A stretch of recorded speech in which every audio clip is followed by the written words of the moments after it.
I'm here on Mettalworx.com with PEI's Vanquisher here at the Maritime Metal and Hard Rock Festival. How are you guys doing today? Fantastic, man. Rock and roll. Great set yesterday, by the way. I thought you guys were the perfect band to start it off. I thought that, you know, just the energy of your set and everything just got everybody going really good.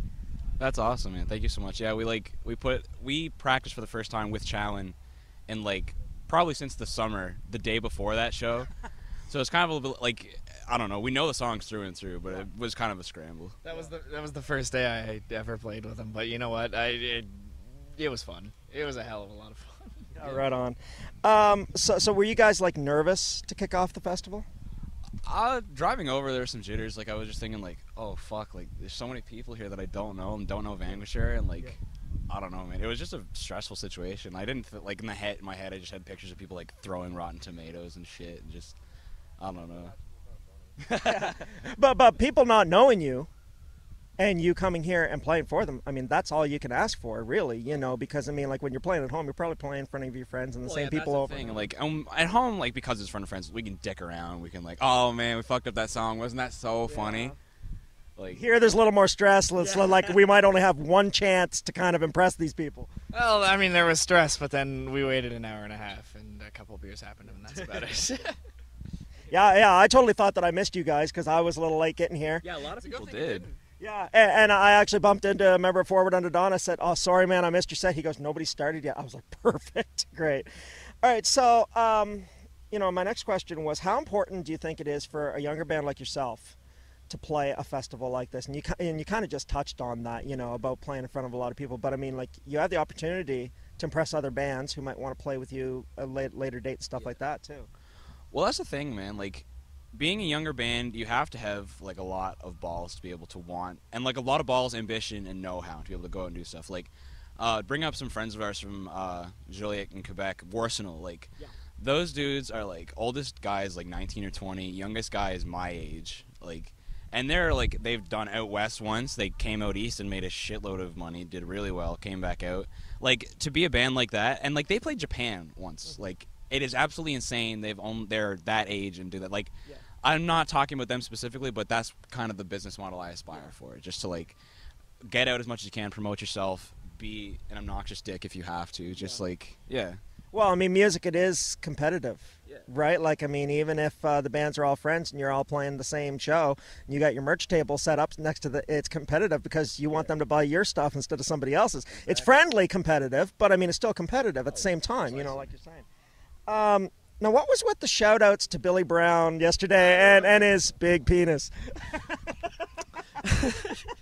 So, before the set, I was told by a guy who gave me spoilers for Trailer Park Boys Season 9, which isn't out yet, that I needed to make that shout-out, and I call that a fair trade-off. Okay. I'll put that over the PA for that. Yeah. And you actually said it twice, didn't you? I said it twice, but it's that spoiler's worth it. I'm not saying it either. All right, now going back in the band's history, you used to be called Azanai. Is that... am I saying that even right, or? Azonai, man. Painful. Okay. Awful. Fucking shit. Asshole. Terrible. Okay. Yeah. Okay, so obviously at some point you knew that you had to restart the whole thing? Yeah, well, I don't know. Out of all these guys I've been in the longest, it used to be this guy. I'm not going to touch on him because everyone has something to say about him, but his name's Will Giroux. I don't know. He made a lot of enemies. I'm not here to talk shit about him. He's a good person, but just he was in the band. He turned a lot of heads, not in a good way, and we were just we got to cut off from this. We can't support this image anymore.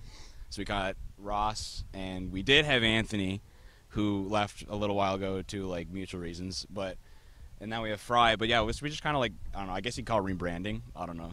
Rebuild from the ground up type. Yeah. It's just well, we like to forget that ever happened. So hey, this is a brand new band for you to enjoy.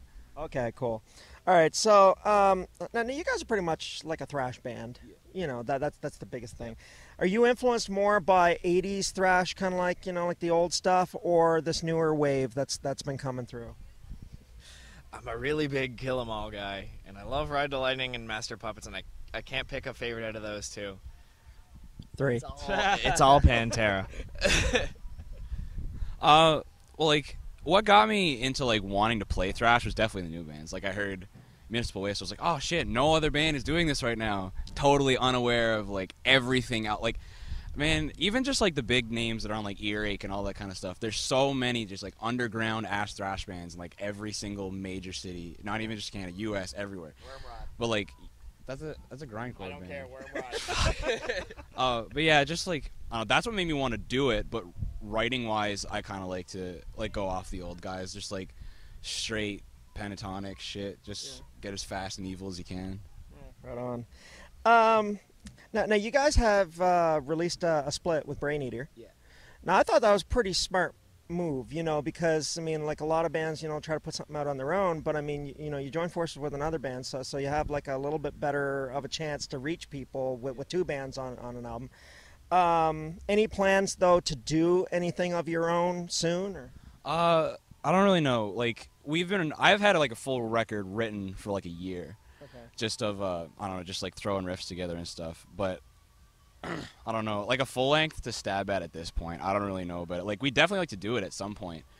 But it's just a matter of like which one. Maybe in like an EP or something. I'm not going to say who it is, but we've been in talks with another maritime band about doing a split 7-inch, Okay. like a few songs each. Yeah. And it's good friends of ours. If you know us out, you probably already know. But Okay. yeah. Yeah, I might have an idea who it is, but you know. And I don't even really know you that well, but just I because. just want to play guitars, goddammit. That's it. So, what is the metal scene like in PEI? I mean, like, you know. Baba's, Yeah. Baba's is all right. I like Baba's. Hey, shout out to Baba's Lounge. Yeah. I don't You know. guys, Death Valley Driver, and I don't know. There used to be. Shouts out to Cameron Hasty. You feel me? There was a guy in a band called World Engine who was like the only doom metal band ever on PEI. That rocked. As far as I know, since I've been in the scene, that's the only other metal band. But like other than that, there used to be like Orpheum, which is a bunch of dudes from Summerside when I started getting in the scene. But like, as far as the scene right now, it's literally all hard. O'Leary. Yeah, fuck Ewig. I forgot about Ewig. Fucking, I don't know, Uncle, Akuzma. Yeah. Heavy metal. Yeah, buddy. Yeah. Like, but it's Fucking, I don't know, Danny Dowling. I don't know. Matt I don't know if you Shado. could. Yeah, you probably can't see that. There's like some big intoxicated man that should not be piloting a vehicle. that is the drummer for Discord who is barking at us like a dog. Like the metal scene, there isn't really a metal scene. There's enough There's to be like there's like a heavy music scene, but as of right now, it's like hardcore power violence. Like he said, there's Uncle, Akuzma. Well, Ewig's not around anymore. Yeah, I know. Okay, there's the Death Valley Driver. They open for Metallica. Yeah. There's lots of just good like hardcore, and we thrive off Halifax a lot too. So. Yeah, well, Halifax. And Moncton sometimes. Mostly Halifax. Yeah. What would be a dream tour for you guys? You could tour with anybody in the world. I want to go to the Appalachian Mountains. That's about it. No, That'd be a dream vacation. A dream tour. Who? What band? Go down. with a band. Oh, with a band. Slayer. I don't know. The Appalachian Mountains with Slayer. That's it. That sounds like something like someone would write on like their 4th grade thing. It's just like, what do you want to do when you grow up? I play Shabazz with Slayer. That's what I want. ABBA? Yeah, ABBA. Yeah. Just like Swedes. Oh, there you go, your onion rings, man. Oh, the Onion Rings just died at the mere mention of ABBA. They just committed suicide. But it's funny, you're not the first person to mention ABBA in an interview today. So, Oh yeah, Abyssal Dick. Yeah, I don't know. For me, I'd like to go on tour with like I don't know, man, just like our friends. I'd like to go with like Vicious and like Abyssal Throne, You know like I what? said. After meeting those guys, I agree. That'd be fun Yeah. as hell. right on. Okay. And just a couple more questions. Gonna keep this one short. Member most likely to be left behind at a gig? Maybe the Rooster. Probably me. Probably. Probably me. It's me. Why?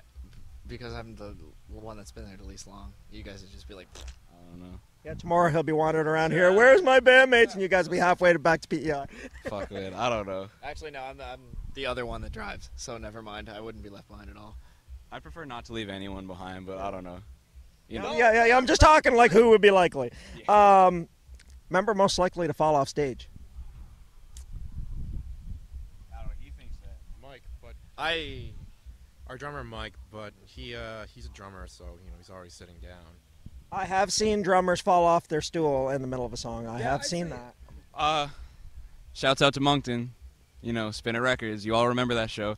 Yeah, I'd say probably Mike Haywood would probably be most likely to fall off of something and break something. Yeah. I don't know. All right, so what do you guys got coming up next for you guys? Coming up next? Probably like, I don't know, do with that split EP or whatever. Try just get out more stuff. Yeah, more shows at Baba's Lounge. Fucking great spot. Just make sure you have your liquor forms. Like the old doorman will kick you out and be mean to you. John McKenzie is a sweetheart. Yeah, he writes poetry. John too, McKenzie is a god.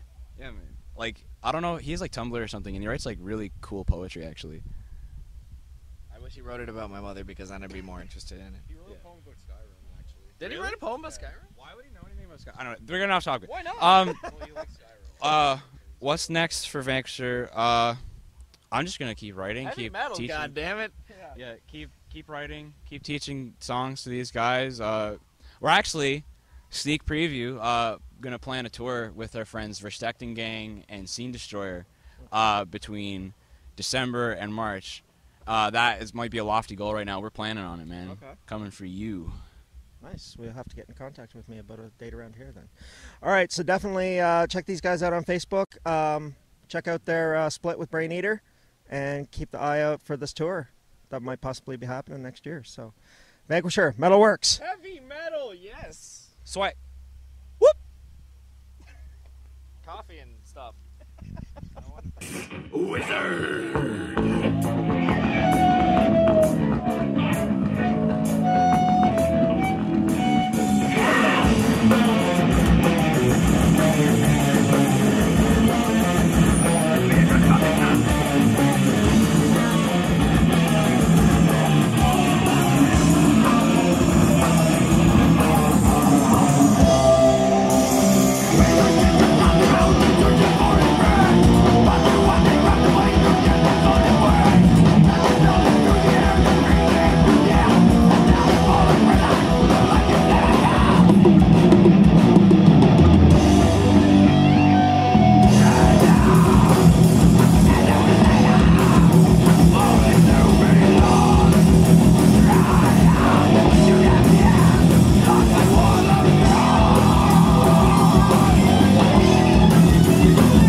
This is Buster Baxter from Under the Honda Pilot.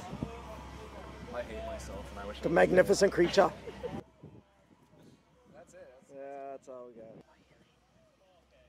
majestic creature, Buster Baxter. Fucking running it. I'm gonna do that right now. It was named at about 10:30 this morning over breakfast. He almost pooped on the table, but he didn't. He was lifted off. It was alright. Rocco's now trying to make a maiden dance on this Buster Baxter. So he can make his own busters of his own. He's lost. He's busted it. I was literally like less than an inch away from touching it, man. Holy fuck.